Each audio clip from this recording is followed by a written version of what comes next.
I never thought a single notification could end a chapter of my life.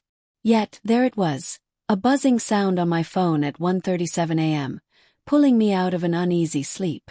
The message had no words, just a single attachment, a video file. The sender was anonymous. Curiosity overrode caution. Opened it. And that's when my world cracked. It was her, Emma. My fiancée of 2 years, the woman I was supposed to marry in 6 weeks. Her laughter was unmistakable, that soft, breathy giggle I used to love. The video was grainy, like it had been taken with a phone hidden in a jacket pocket. But it was clear enough. She was sitting on the lap of another man, kissing him like he was her future. For a full minute I couldn't breathe. My chest felt hollow, my palms sweaty against the cool glow of the screen. My first instinct wasn't anger.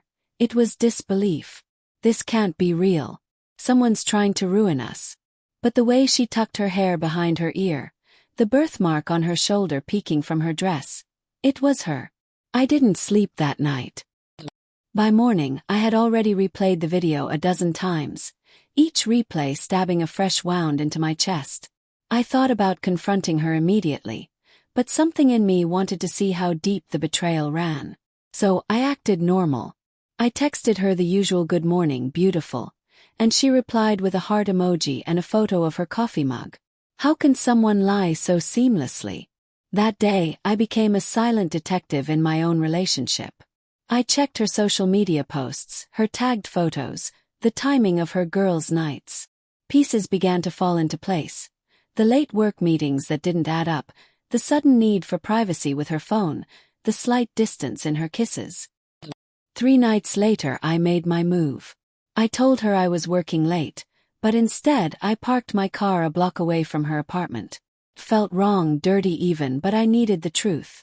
Hours passed. 10:15 p.m. a dark SUV pulled up. Out stepped the man from the video. Tall, clean-cut, with that air of effortless confidence.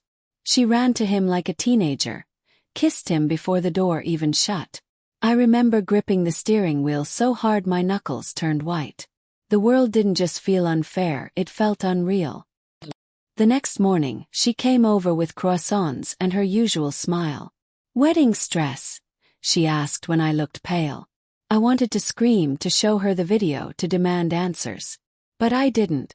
Instead I said, "Yeah, just tired." 'Cause I had a plan. I reached out to a mutual friend, someone I trusted with my life, Mark. I forwarded him the video, asked for his honest opinion. His reply was a gut punch, "Man, I'm so sorry, but you need to be smart about this." And so I was. I contacted the venue, the caterers, the florist. All in my name, all paid for by me. I quietly cancelled everything. No public scene, no shouting match. But I wasn't done. A week before the wedding, I invited her to dinner. Just us. Candlelight, her favorite pasta, a bottle of wine she loved. Halfway through the meal, I slid my phone across the table. The video played. She froze, fork in midair, color draining from her face. "Who sent you this?" she whispered. "Does it matter?" I said quietly. "Is it true?" Tears welled up. She tried to grab my hand, but I pulled away. "It was a mistake," she stammered. "It didn't mean anything. He was just." "A mistake doesn't last for months," I cut in. My voice wasn't angry. It was calm. "Come."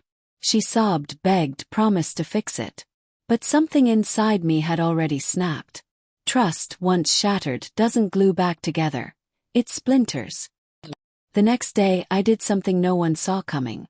I sent a group email to our wedding guest list. Family, friends, colleagues. Subject line: change of plans. Inside I wrote, "The wedding is off. I've recently discovered Emma has been unfaithful. I deserve honesty and so do you. Please respect my decision and do not contact her on my behalf." I didn't do it out of spite. I did it because I refused to let her spin the narrative, that I got cold feet, that something else went wrong. I wanted the truth in the open. The fallout was immediate. Her family called me, furious at first, then silent when they saw the proof.